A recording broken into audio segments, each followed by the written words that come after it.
ନମସ୍କାର। ଆଜି ଆମେ ଏକ ଏଭଳି ବ୍ୟକ୍ତିତ୍ୱଙ୍କ ବିଷୟରେ ଗଭୀର ଆଲୋଚନା କରିବାକୁ ଯାଉଛୁ ଯାହାଙ୍କ କାହାଣୀଟି କୌଣସି ଈଶ୍ୱର ବା ଦେବତାଙ୍କର ନୁହେଁ। ନମସ୍କାର। ହଁ, ଏହା ହେଉଛି ଜଣେ ମଣିଷର କାହାଣୀ। ଏକଦମ ଜଣେ ମଣିଷ ଯିଏ ନିଜ ପ୍ରଚେଷ୍ଟାରେ ଜୀବନର ସବୁଠାରୁ ବଡ଼ ପ୍ରଶ୍ନର ଉତ୍ତର ଖୋଜିବାକୁ ବାହାରିଥିଲେ। ଆମେ କଥା ହେବା ସେହି ଏସିଆର ଜ୍ୟୋତିପୁଞ୍ଜ ଗୌତମ ବୁଦ୍ଧଙ୍କ ବିଷୟରେ। ଆଉ ଜାଣିଛନ୍ତି, ଏହି କାହାଣୀର ସବୁଠାରୁ ଆକର୍ଷଣୀୟ ଦିଗ କ'ଣ? କ'ଣ? ଏହା କେବଳ ଗୋଟେ ଇତିହାସ ନୁହେଁ, ଏହା ଏକ ମନୋବୈଜ୍ଞାନିକ ଯାତ୍ରା। ଆଚ୍ଛା। ଜଣେ ରାଜକୁମାର ଯାହାଙ୍କ ପାଖରେ ଦୁନିଆର ସବୁ ସୁଖ ଥିଲା, ସେ କିପରି ସୁଖର ପ୍ରକୃତ ଅର୍ଥ ଖୋଜିବାକୁ ସବୁକିଛି ଛାଡ଼ିଦେଲେ, ତାହା ହିଁ ଏହି ଆଲୋଚନାର ମୂଳବିନ୍ଦୁ। ହଁ, ଆମ ପାଖରେ ତାଙ୍କ ଜୀବନୀ ଆଉ ଶିକ୍ଷା ଉପରେ କିଛି ଉତ୍ସ ଅଛି। ଆମର ଲକ୍ଷ୍ୟ ହେଉଛି ତା ଭିତରେ ଥିବା ଗଭୀର ଅର୍ଥକୁ ଖୋଜି ବାହାର କରିବା। ତେବେ ଚାଲନ୍ତୁ କାହାଣୀର ଆରମ୍ଭକୁ ଯିବା। ରାଜପ୍ରସାଦ ଭିତରକୁ। ହଁ, ଯେଉଁଠି ରାଜକୁମାର ସିଦ୍ଧାର୍ଥଙ୍କ ଜନ୍ମ ହୋଇଥିଲା। ପ୍ରାୟ 563 ଖ୍ରୀଷ୍ଟପୂର୍ବରେ ଆଜିକାର ନେପାଳର ଲୁମ୍ବିନିଠାରେ ତାଙ୍କ ପିତା ଥିଲେ ରାଜା ଶୁଦ୍ଧୋଦନ, ଶାକ୍ୟ ଗଣରାଜ୍ୟର ମୁଖ୍ୟ, ଆଉ ମାତା ଥିଲେ ମହାମାୟା। କିନ୍ତୁ ତାଙ୍କ ଜନ୍ମର କିଛିଦିନ ପରେ ହିଁ ତାଙ୍କ ମାଙ୍କର ଦେହାନ୍ତ ହୋଇଗଲା। ହଁ, ତେଣୁ ତାଙ୍କ ପାଳନପୋଷଣ ତାଙ୍କ ମାଉସୀ ମହାପ୍ରଜାପତି ଗୌତମୀ କରିଥିଲେ। ଆମେ ଯେଉଁ ତଥ୍ୟ ଦେଖୁଛୁ ସେଥିରୁ ଲାଗୁଛି ଯେ ତାଙ୍କ ବାପା ତାଙ୍କୁ ସଂସାରର ସବୁ ଦୁଃଖ କଷ୍ଟରୁ ଦୂରେଇ ରଖିବାକୁ ଚାହୁଁଥିଲେ। ଏକଦମ। ତାଙ୍କ ପାଇଁ 3ଟି ଋତୁ ପାଇଁ 3ଟି ଅଲଗା ଅଲଗା ମହଲ ଥିଲା। କୌଣସି ବୁଢ଼ା, ରୋଗୀ ବା ମୃତ ଲୋକଙ୍କୁ ତାଙ୍କ ପାଖକୁ ଆସିବାକୁ ଦିଆଯାଉନଥିଲା। ଏହା ତ ଏକ ସୁନାର ପଞ୍ଜୁରୀ ଭଳି ଲାଗୁଛି ନା? ରାଜା ଶୁଦ୍ଧୋଦନଙ୍କର ଗୋଟେ ଭୟ ଥିଲା, କାରଣ ଏକ ଭବିଷ୍ୟବାଣୀ ଥିଲା ଯେ ସିଦ୍ଧାର୍ଥ ହୁଏତ ଜଣେ ମହାନ ଚକ୍ରବର୍ତ୍ତୀ ସମ୍ରାଟ ହେବେ କିମ୍ବା ଜଣେ ମହାନ ସନ୍ନ୍ୟାସୀ, ଆଉ ରାଜା ଚାହୁଁଥିଲେ ସେ ସମ୍ରାଟ ହୁଅନ୍ତୁ। କିନ୍ତୁ ସତ୍ୟକୁ ବେଶୀ ଦିନ ଲୁଚାଇ ରଖି ହୁଏ ନାହିଁ। କେବେ ବି ନୁହେଁ। ଆଉ ସେଇଠି ହିଁ ଆସୁଛି ସେ ପ୍ରସିଦ୍ଧ 4ଟି ଦୃଶ୍ୟର କଥା। ଜଣେ ରାଜକୁମାର ଯାହାଙ୍କ ପାଖରେ ସବୁ କିଛି ଥିଲା, ସେ ହଠାତ୍ ସବୁ ଛାଡ଼ିବାକୁ କାହିଁକି ବାଧ୍ୟ ହେଲେ? କାରଣ ସେ ଯାହା ଦେଖିଲେ ତାହା କେବଳ ଗୋଟେ ଆଘାତ ନଥିଲା, ସେଇଟା ଥିଲା ସତ୍ୟ ସହିତ ସିଧାସଳଖ ସାକ୍ଷାତ। କଳ୍ପନା କରନ୍ତୁ, ଜଣେ ବ୍ୟକ୍ତି ଯିଏ କେବେ ବାର୍ଦ୍ଧକ୍ୟ ଦେଖିନାହାନ୍ତି, ସେ ପ୍ରଥମ ଥର ପାଇଁ ଜଣେ ଅଣ୍ଟା ନଇଁଯାଇଥିବା, ଚର୍ମ ଛୁରୀ ହୋଇଯାଇଥିବା ବୃଦ୍ଧଙ୍କୁ ଦେଖୁଛନ୍ତି। ତାପରେ ଜଣେ ରୋଗୀକୁ ଯନ୍ତ୍ରଣାରେ ଛଟପଟ ହେଉଥିବାର ଦେଖୁଛନ୍ତି। ଆଉ ଶେଷରେ ଏକ ମୃତଦେହ। ହଁ, ଏକ ନିସ୍ତେଜ ଶରୀରକୁ ଲୋକମାନେ କାନ୍ଧରେ ବୋହି ନେଉଛନ୍ତି। ତାଙ୍କ ସାରଥୀ ଛନ୍ନ ତାଙ୍କୁ ବୁଝାଉଛନ୍ତି ଯେ ଏହା ହିଁ ଜୀବନର ସତ୍ୟ, ଜରା, ବ୍ୟାଧି ଏବଂ ମୃତ୍ୟୁ। ଆଉ ଏହା ସମସ୍ତଙ୍କ ପାଇଁ ଅବଶ୍ୟମ୍ଭାବୀ। ଏହା ତାଙ୍କୁ ନିଶ୍ଚୟ ଭିତରୁ ଦୋହଲାଇ ଦେଇଥିବ। ସେ ଯେଉଁ ସୁରକ୍ଷିତ ଦୁନିଆରେ ରହୁଥିଲେ, ତାର କାନ୍ଥ ଯେମିତି ହଠାତ୍ ଭାଙ୍ଗିଗଲା। ଏବଂ ସେହି ଭଙ୍ଗା କାନ୍ଥ ଭିତରୁ ହିଁ ଆଶାର ଏକ କିରଣ ଦେଖାଗଲା। ଠିକ୍ କହିଲେ। ଯେତେବେଳେ ସେ ଚତୁର୍ଥ ଦୃଶ୍ୟ ଦେଖିଲେ, ଜଣେ ଶାନ୍ତ, ସ୍ଥିର ସନ୍ନ୍ୟାସୀ, ଯାହାଙ୍କ ମୁହଁରେ କୌଣସି ଦୁଃଖ ବା ଚିନ୍ତାର ଛାପ ନଥିଲା। ହଁ, ତ ସିଦ୍ଧାର୍ଥଙ୍କ ମନରେ ପ୍ରଶ୍ନ ଆସିଲା, ଯଦି ଦୁଃଖ ଏକ ସତ୍ୟ, ତେବେ କ'ଣ ଏଥିରୁ ମୁକ୍ତିର କୌଣସି ରାସ୍ତା ନାହିଁ? ଆଉ ସେହି ସନ୍ନ୍ୟାସୀ ଜଣକ ସେହି ସମ୍ଭାବନାର ଏକ ଜୀବନ୍ତ ପ୍ରତୀକ ଥିଲେ। ଏକଦମ। ଆଉ ଏହି ପ୍ରଶ୍ନର ଉତ୍ତର ଖୋଜିବା ପାଇଁ ହିଁ ସେ ସେହି ଚରମ ପଦକ୍ଷେପ ନେଲେ। ମାତ୍ର 29 ବର୍ଷ ବୟସରେ ନିଜ ପତ୍ନୀ ଯଶୋଧାରା ଏବଂ ନବଜାତ ପୁତ୍ର ରାହୁଳଙ୍କୁ ଛାଡ଼ି ସେ ରାଜପ୍ରାସାଦ ତ୍ୟାଗ କଲେ। ସେ ଦୃଶ୍ୟଟା ଭାବିଲେ ବି ବହୁତ କଷ୍ଟ। ଗୋଟିଏ ପଟେ ନିଜର ପ୍ରିୟ ପତ୍ନୀ ଓ ପୁତ୍ର, ଅନ୍ୟପଟେ ସମଗ୍ର ସଂସାରର ଦୁଃଖର କାରଣ ଖୋଜିବାର ଆହ୍ୱାନ। ଏହି ଦ୍ୱନ୍ଦ୍ୱ ହିଁ ସେହି ତ୍ୟାଗକୁ ମହାନ କରିଥିଲା, ଯାହାକୁ ମହାଭିନିଷ୍କ୍ରମଣ କୁହାଯାଏ। ଏହା ପରେ ଆରମ୍ଭ ହେଲା ତାଙ୍କର 6 ବର୍ଷର କଠୋର ସାଧନା। ସେ ଆଳାର କଲାମ, ଉଦ୍ରକ ରାମପୁତ୍ରଙ୍କ ପରି ଗୁରୁଙ୍କ ପାଖକୁ ଗଲେ, ଧ୍ୟାନ ଶିଖିଲେ, କିନ୍ତୁ ମନର ପ୍ରଶ୍ନର ସମାଧାନ ମିଳିଲା ନାହିଁ। ହଁ, ତାପରେ ସେ ନିଜ ଶରୀରକୁ ଅତ୍ୟନ୍ତ କଷ୍ଟ ଦେଲେ, ଏମିତିକି ଦିନକୁ ଗୋଟିଏ ମାତ୍ର ଭାତର ଦାନା ଖାଇ ରହିଲେ। ଶରୀର ପୁରା ହାଡ଼ର ଢାଞ୍ଚା ପାଲଟିଗଲା, କିନ୍ତୁ ଜ୍ଞାନର ଆଲୋକ ମିଳିଲା ନାହିଁ। ସେତେବେଳେ ସେ ବୋଧହୁଏ ବୁଝିପାରିଲେ ଯେ ଶରୀରକୁ କଷ୍ଟ ଦେଇ ମନର ସତ୍ୟକୁ ପାଇହେବ ନାହିଁ। ଏକ୍ଜାକ୍ଟମ୍। ସେତେବେଳେ ସୁଜାତା ନାମକ ଜଣେ ମହିଳା ତାଙ୍କୁ କ୍ଷୀରି ଦେଲେ, ଯାହାକୁ ଖାଇ ସେ ନିଜର ଉପବାସ ଭାଙ୍ଗିଲେ। ଆଉ ଏହା ଦେଖି ତାଙ୍କର 5 ଜଣ ସାଥୀ ତପସ୍ୱୀ ତାଙ୍କୁ ଛାଡ଼ି ଚାଲିଗଲେ। ହଁ, ସେମାନେ ଭାବିଲେ ସିଦ୍ଧାର୍ଥ ତପସ୍ୟାର ମାର୍ଗରୁ ବିଚ୍ୟୁତ ହୋଇଗଲେ। ତେବେ ସେ ଏକା ହୋଇଗଲେ। ଏକାକୀ। ସେ ବିହାରର ଗୟାଠାରେ ନିରଞ୍ଜନା ନଦୀ ପାର ହୋଇ ଏକ ପିପଳ ବୃକ୍ଷ ତଳେ ବସିଲେ ଏବଂ ଗୋଟେ ଦୃଢ଼ ସଂକଳ୍ପ କଲେ। କ'ଣ ଥିଲା ସେ ସଂକଳ୍ପ? ଯେପର୍ଯ୍ୟନ୍ତ ମୋତେ ପରମ ସତ୍ୟର ଜ୍ଞାନ ନ ମିଳିଛି, ମୋର ଶରୀରର ଚର୍ମ, ସ୍ନାୟୁ, ହାଡ଼ ଶୁଖିଗଲେ ମଧ୍ୟ ମୁଁ ଏହି ଆସନରୁ ଉଠିବି ନାହିଁ। ବାଃ! ଆଉ ତାପରେ ଆସିଲା ସେହି ଗୁରୁତ୍ୱପୂର୍ଣ୍ଣ ମୁହୂର୍ତ୍ତ। 35 ବର୍ଷ ବୟସରେ ବୈଶାଖ ପୂର୍ଣ୍ଣିମାର ସେହି ରାତିରେ ସେହି ପିପଳ ବୃକ୍ଷ ତଳେ ହିଁ ତାଙ୍କୁ ସମ୍ବୋଧି ବା ପରମ ଜ୍ଞାନର ପ୍ରାପ୍ତି ହେଲା। ସିଦ୍ଧାର୍ଥ ସେହି ଦିନଠାରୁ ବୁଦ୍ଧ ହୋଇଗଲେ। ଆଉ ଏହି କଥାଟି ବହୁତ ଗୁରୁତ୍ୱପୂର୍ଣ୍ଣ। ବୁଦ୍ଧ କୌଣସି ବ୍ୟକ୍ତିର ନାମ ନୁହେଁ। ଏହା ଏକ ଉପାଧି, ଏକ ଅବସ୍ଥା। ହଁ, ଯାହାର ଅର୍ଥ ଦି ଏନଲାଇଟେଣ୍ଡ ୱାନ୍, ବା ଯିଏ ଜାଗ୍ରତ ହୋଇଛନ୍ତି, ଯିଏ ଅଜ୍ଞାନର ନିଦରୁ ଜାଗି ଉଠିଛନ୍ତି। ତାମାନେ ବୁଦ୍ଧ କୌଣସି ଈଶ୍ୱରଙ୍କ ଅବତାର ନଥିଲେ, ଜଣେ ସାଧାରଣ ମଣିଷ ନିଜ ଚେଷ୍ଟାରେ ଏହି ସ୍ତରରେ ପହଞ୍ଚି ପାରିବ, ଏହି ଧାରଣା ହିଁ ସେତେବେଳେ ବହୁତ ବୈପ୍ଳବିକ ଥିଲା ନା? ନିଶ୍ଚୟ। ତେବେ ଜ୍ଞାନ ପ୍ରାପ୍ତି ପରେ ସେ ନିଜର ଜ୍ଞାନକୁ କିପରି ଲୋକଙ୍କ ପାଖରେ ପହଞ୍ଚାଇଲେ? ସେ ପ୍ରଥମେ ସେହି 5 ଜଣ ତପସ୍ୱୀଙ୍କୁ ଖୋଜିଲେ, ଯେଉଁମାନେ ତାଙ୍କୁ ଛାଡ଼ି ଚାଲିଯାଇଥିଲେ। ହଁ, ବାରାଣସୀ ପାଖରେ ଥିବା ସାରନାଥରେ ସେ ସେମାନଙ୍କୁ ଭେଟିଲେ ଏବଂ ନିଜର ପ୍ରଥମ ଉପଦେଶ ଦେଲେ।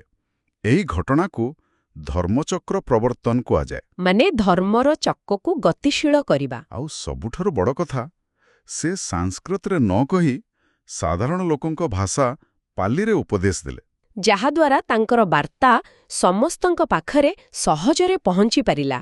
ଏକଦମ। ତାଙ୍କ ଶିକ୍ଷାର ମୂଳ ସିଦ୍ଧାନ୍ତ ଥିଲା 4 ଆର୍ଯ୍ୟ ସତ୍ୟ। ପ୍ରଥମଟି ହେଉଛି ସଂସାରରେ ଦୁଃଖ ଅଛି, କିନ୍ତୁ ଲୋକେ କହିବେ ଜୀବନରେ ତ ଖୁସି ବି ଅଛି। ତେବେ ସେ କ'ଣ କେବଳ ନକାରାତ୍ମକ ଦିଗକୁ ଦେଖୁଥିଲେ? ନା ନା, ଏହାର ଏକ ଚମତ୍କାର ପ୍ରଶ୍ନ। ବୁଦ୍ଧ କେବେ ବି କହିନଥିଲେ ଯେ ଜୀବନରେ ସୁଖ ନାହିଁ, କିନ୍ତୁ ସେ କହୁଥିଲେ ଯେ ସବୁ ସୁଖ ଅସ୍ଥାୟୀ। ଆଚ୍ଛା। ଯେଉଁ ଜିନିଷ ଆଜି ଆମକୁ ଖୁସି ଦେଉଛି, କାଲି ତାହା ନ ରହିପାରେ ଏବଂ ତାର ଅଭାବ ଆମକୁ ଦୁଃଖ ଦେବ। ତେଣୁ ଦୁଃଖ ଶବ୍ଦର ଅର୍ଥ ଏଠି ଏକ ଅସନ୍ତୋଷର ଭାବନା। ଓହୋ, ଏବେ ବୁଝାପଡ଼ିଲା। ତେବେ ଦ୍ୱିତୀୟ ସତ୍ୟ ହେଉଛି ଏହି ଦୁଃଖ ବା ଅସନ୍ତୋଷର ଏକ କାରଣ ଅଛି। ହଁ, ଆଉ ସେହି କାରଣ ହେଉଛି ତୃଷ୍ଣା। ତୃଷ୍ଣା ମାନେ ଆମର ଅସରନ୍ତି ଇଚ୍ଛା ବା ଆକାଂକ୍ଷା। ଏହା କେବଳ ଧନ କିମ୍ବା କ୍ଷମତାର ଲୋଭ ନୁହେଁ। ତେବେ ଆଉ କ'ଣ? ଆଜିକାଲି ଦେଖନ୍ତୁ, ସୋସିଆଲ ମିଡିଆରେ ଲାଇକ୍ସ ପାଇବାର ଇଚ୍ଛା, ନୂଆ ଫୋନ୍ ପାଇଁ ଅପେକ୍ଷା, ଏପରିକି ସବୁବେଳେ ଖୁସି ରହିବାର ଚାପ, ଏସବୁ ବି ତ ଗୋଟେ ପ୍ରକାର ତୃଷ୍ଣା। ସତରେ ବୁଦ୍ଧଙ୍କ ଦର୍ଶନ ଏଠାରେ ହିଁ ବହୁତ ପ୍ରାସଙ୍ଗିକ ଲାଗୁଛି। ହଁ ତ, ଯେତେବେଳେ ଆମର ଏହି ଇଚ୍ଛା ପୂରଣ ହୁଏ ନାହିଁ, ଆମେ ଦୁଃଖୀ ହଉ। ବହୁତ ଶକ୍ତିଶାଳୀ ବିଚାର। ତେବେ ତୃତୀୟ ଆର୍ଯ୍ୟ ସତ୍ୟ ଏକ ଆଶାର ବାର୍ତ୍ତା ଦିଏ ଯେ ଦୁଃଖର ନିବାରଣ ସମ୍ଭବ। ଏକଦମ। ଯଦି କାରଣକୁ ହଟାଇ ଦିଆଯାଏ, ତେବେ ଫଳ ମଧ୍ୟ ବଦଳିଯିବ। ଆଉ ସେହି ରାସ୍ତା ହିଁ ହେଉଛି ଚତୁର୍ଥ ଆର୍ଯ୍ୟ ସତ୍ୟ। ହଁ, ଦୁଃଖ ନିବାରଣ ପାଇଁ ଏକ ମାର୍ଗ ଅଛି, ଯାହାକୁ ଅଷ୍ଟାଙ୍ଗିକ ମାର୍ଗ କୁହାଯାଏ। ଅଷ୍ଟାଙ୍ଗିକ ମାର୍ଗ ମାନେ 8ଟି ଅଙ୍ଗ ଥିବା ରାସ୍ତା। କିନ୍ତୁ ଏହି 8ଟି ଅଙ୍ଗକୁ ମନେ ରଖିବା ଟିକେ କଷ୍ଟକର। ଏହାକୁ ସହଜରେ ବୁଝିହେବ। ନିଶ୍ଚୟ। ଏହି 8ଟି ଅଙ୍ଗକୁ ଆମେ 3ଟି ମୁଖ୍ୟ ଭାଗରେ ବାଣ୍ଟିପାରିବା। ପ୍ରଥମେ ପ୍ରଜ୍ଞା ବା ଜ୍ଞାନ। ସେଥିରେ କ'ଣ ଆସୁଛି? ସେଥିରେ ଆସେ ସଠିକ୍ ଦୃଷ୍ଟି, ମାନେ ସତ୍ୟକୁ ବୁଝିବା, ଆଉ ସଠିକ୍ ସଂକଳ୍ପ। ଦ୍ୱିତୀୟରେ ହେଉଛି ଶୀଳ ବା ନୈତିକ ଆଚରଣ। ଏଥିରେ ତ ନିଶ୍ଚୟ ସଠିକ୍ କଥା କହିବା, ସଠିକ୍ କାମ କରିବା ଆସୁଥିବ। ଠିକ୍। ସଠିକ୍ ବାଣୀ, ସଠିକ୍ କର୍ମ ଆଉ ସଠିକ୍ ଆଜୀବିକା। ସଠିକ୍ ଆଜୀବିକା, ଏଠି ଟିକେ ବୁଝେଇବେ। ବୁଦ୍ଧ କହୁଥିଲେ ଯେ ଆମେ କିପରି ଟଙ୍କା ରୋଜଗାର କରୁଛୁ ତାହା ମଧ୍ୟ ଗୁରୁତ୍ୱପୂର୍ଣ୍ଣ। ଏପରି କୌଣସି କାମ ନ କରିବା ଯାହା ଅନ୍ୟର କ୍ଷତି କରେ। ଯେପରିକି ଅସ୍ତ୍ରଶସ୍ତ୍ର ବ୍ୟବସାୟ ବା ମାଦକଦ୍ରବ୍ୟ ବ୍ୟବସାୟ। ହଁ, ଏକଦମ। ବାଃ! ଆଉ ତୃତୀୟ ଭାଗଟି? ତୃତୀୟ ଭାଗ ହେଉଛି ସମାଧି ବା ମାନସିକ ଏକାଗ୍ରତା। ଏଥିରେ ଆସେ ସଠିକ୍ ପ୍ରୟାସ, ସଠିକ୍ ସ୍ମୃତି ବା ମାଇଣ୍ଡଫୁଲନେସ୍ ଏବଂ ସଠିକ୍ ସମାଧି ବା ଗଭୀର ଧ୍ୟାନ। ତାହେଲେ ଏହା କେବଳ ଧର୍ମ ନୁହେଁ, ବରଂ ଏକ ସୁସ୍ଥ ମାନସିକ ଜୀବନ ପାଇଁ ଏକ ସମ୍ପୂର୍ଣ୍ଣ ବ୍ଲୁ ପ୍ରିଣ୍ଟ। ଠିକ୍ କହିଲେ ଆପଣ। ଏହା ସହିତ ସେ ମଧ୍ୟମ ମାର୍ଗର ଧାରଣା ମଧ୍ୟ ଦେଇଥିଲେ, ଯାହା ମୋତେ ବହୁତ ଆକର୍ଷିତ କରେ। ହଁ, କାରଣ ଏହା ତାଙ୍କ ନିଜ ଅନୁଭୂତିରୁ ଆସିଥିଲା। ସେ ଦୁଇଟି ଯାକ ଚରମ ପନ୍ଥା ଅନୁଭବ କରିଥିଲେ। ଗୋଟେ ପଟେ ରାଜକୁମାର ଭାବେ ଅତ୍ୟଧିକ ବିଳାସ, ଆଉ ଅନ୍ୟପଟେ ତପସ୍ୱୀ ଭାବରେ ଅତ୍ୟଧିକ କଷ୍ଟ। ସେ ଦେଖିଲେ ଯେ ଦୁଇଟି ଯାକ ରାସ୍ତା ଭୁଲ। ଆଚ୍ଛା। ସେଥିପାଇଁ ସେ ମଧ୍ୟମ ମାର୍ଗର ଉପଦେଶ ଦେଲେ। ଏହା ଠିକ୍ ଗୋଟେ ବୀଣାର ତାର ଭଳି। ମାନେ ଯଦି ତାରକୁ ବହୁ ଟାଣ କରିଦେବ ଛିଡ଼ିଯିବ, ଆଉ ଯଦି ବହୁ ଢିଲା ରଖିବ ସୁର ବାହାରିବ ନାହିଁ। ବାଃ, ସଠିକ୍ ସନ୍ତୁଳନ ହିଁ ମଧୁରା ସଙ୍ଗୀତ ସୃଷ୍ଟି କରେ। ହଁ ଏହି ଜ୍ଞାନକୁ ନେଇ ସେ ପ୍ରାୟ 45 ବର୍ଷ ଧରି ଲୋକଙ୍କୁ ଶିକ୍ଷା ଦେଲେ। ହଁ, ଉତ୍ତର ଭାରତର ଗାଁ ଗାଁ ବୁଲି ରାଜା, ପ୍ରଜା, ଧନୀ, ଗରିବ ସମସ୍ତେ ତାଙ୍କର ଅନୁଗାମୀ ହେଲେ। ଏହାପରେ ତାଙ୍କ ଜୀବନର ଅନ୍ତିମ ପର୍ଯ୍ୟାୟ ଆସିଲା। ହଁ, 80 ବର୍ଷ ବୟସରେ ଉତ୍ତରପ୍ରଦେଶର କୁଶୀନଗରଠାରେ ସେ ନିଜର ଶରୀର ତ୍ୟାଗ କରିଥିଲେ। ଏହି ଘଟଣାକୁ ମହାପରିନିର୍ବାଣ କୁହାଯାଏ। ଏଠାରେ ଗୋଟିଏ ପ୍ରଶ୍ନ ଆସୁଛି, ନିର୍ବାଣ ଆଉ ମହାପରିନିର୍ବାଣ ଭିତରେ ପ୍ରକୃତ ପାର୍ଥକ୍ୟ କ'ଣ? ଦେଖନ୍ତୁ, ନିର୍ବାଣ ହେଉଛି ଜୀବିତ ଥିବାବେଳେ ମନ ଭିତର ଲୋଭ, କ୍ରୋଧ, ମୋହକୁ ସମ୍ପୂର୍ଣ୍ଣ ନଷ୍ଟ କରିଦେବା। ଯାହା ବୁଦ୍ଧ ବୋଧିବୃକ୍ଷ ତଳେ ହିଁ ହାସଲ କରିସାରିଥିଲେ। ହଁ ଠିକ୍, କିନ୍ତୁ ତାଙ୍କର ଶରୀର ଥିଲା। ମହାପରିନିର୍ବାଣ ହେଉଛି ସେଇ ଶରୀରର ମଧ୍ୟ ଅନ୍ତ। ଯାହାପରେ ଜନ୍ମ ମୃତ୍ୟୁର ଚକ୍ର ସବୁଦିନ ପାଇଁ ବନ୍ଦ ହୋଇଗଲା। ଏକଦମ। ତେଣୁ ବୌଦ୍ଧ ଧର୍ମରେ ଏହାକୁ ଏକ ଦୁଃଖଦ ଘଟଣା ନୁହେଁ, ବରଂ ଚୂଡ଼ାନ୍ତ ମୁକ୍ତିର ପ୍ରତୀକ ଭାବରେ ଦେଖାଯାଏ। ବା, ଏହା ଏକ ଅବିଶ୍ୱସନୀୟ ଯାତ୍ରା। ତେବେ ଆଜିର ଆଲୋଚନାକୁ ଯଦି ସଂକ୍ଷେପରେ ଦେଖିବା, ଆମେ ରାଜକୁମାର ସିଦ୍ଧାର୍ଥଙ୍କର ସୁରକ୍ଷିତ ଜୀବନରୁ ଆରମ୍ଭ କଲୁ। ତାପରେ 4ଟି ଦୃଶ୍ୟ କିପରି ତାଙ୍କୁ ସତ୍ୟର ସାମ୍ନା କରାଇଲା ତାହା ଜାଣିଲୁ। ତାଙ୍କର ମହାନ ତ୍ୟାଗ, କଠିନ ସାଧନା ଏବଂ ଶେଷରେ ଜ୍ଞାନ ପ୍ରାପ୍ତ କରି ବୁଦ୍ଧ ହେବା ପର୍ଯ୍ୟନ୍ତ ତାଙ୍କର ଯାତ୍ରାକୁ ଅନୁଧ୍ୟାନ କଲୁ। ଏହା ସହିତ ଆମେ ତାଙ୍କ ଦର୍ଶନର ମୂଳଧୁଆ, 4 ଆର୍ଯ୍ୟ ସତ୍ୟ ଏବଂ ଅଷ୍ଟାଙ୍ଗିକ ମାର୍ଗକୁ ମଧ୍ୟ ବୁଝିଲୁ। ମଧ୍ୟମ ମାର୍ଗର ସନ୍ତୁଳିତ ଦୃଷ୍ଟିକୋଣ ଏବଂ ମହାପରିନିର୍ବାଣର ତାତ୍ପର୍ଯ୍ୟ ମଧ୍ୟ ଆଲୋଚନା କଲୁ। ଏହି ସମ୍ପୂର୍ଣ୍ଣ ଆଲୋଚନା ପରେ ଶେଷରେ ମୁଁ ଚାହିଁବି ଆପଣ ଆମ ଶ୍ରୋତାଙ୍କ ପାଇଁ ଏକ ଚିନ୍ତନୀୟ ପ୍ରଶ୍ନ ଛାଡ଼ି ଯାଆନ୍ତୁ। ନିଶ୍ଚୟ। ବୁଦ୍ଧଙ୍କ ସମସ୍ତ ଶିକ୍ଷାର ମୂଳ କଥା ହେଉଛି ତୃଷ୍ଣା ବା ଆମର ଅସରନ୍ତି ଆକାଂକ୍ଷା ହିଁ ସବୁ ଦୁଃଖର କାରଣ। ହଁ, ଏବେ ଆମେ ଯେଉଁ ଦୁନିଆରେ ବଞ୍ଚୁଛୁ, ତାହା ଏକ ଉପଭୋକ୍ତାବାଦୀ ଦୁନିଆ। ଏଠି ଆମକୁ ସବୁବେଳେ ନୂଆ ଜିନିଷ କିଣିବାକୁ, ଅଧିକ ସଫଳତା ପାଇବାକୁ ପ୍ରୋତ୍ସାହିତ କରାଯାଏ।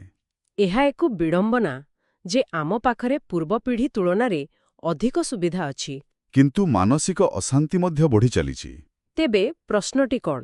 ମୋର ପ୍ରଶ୍ନ ହେଉଛି, ଯେଉଁଠାରେ ନିରନ୍ତର କିଛି ନା କିଛି ପାଇବାର ଇଚ୍ଛା ହିଁ ସଫଳତାର ମାପକାଠି ପାଲଟିଛି, ସେଠାରେ ବୁଦ୍ଧଙ୍କର ଏହି ହଜାର ହଜାର ବର୍ଷ ପୁରୁଣା ଶିକ୍ଷା କେତେ ଦୂର ପ୍ରାସଙ୍ଗିକ? ଆମର ଅସୀମ ଇଚ୍ଛାକୁ ନିୟନ୍ତ୍ରଣ କରି ଶାନ୍ତି ପାଇବା ପ୍ରକୃତରେ ସମ୍ଭବ, ନା ଏହା କେବଳ ଏକ ଆଦର୍ଶବାଦୀ କଳ୍ପନା? ଏହା ନିଶ୍ଚିତ ଭାବରେ ଏକ ବିଚାର କରିବାର ବିଷୟ।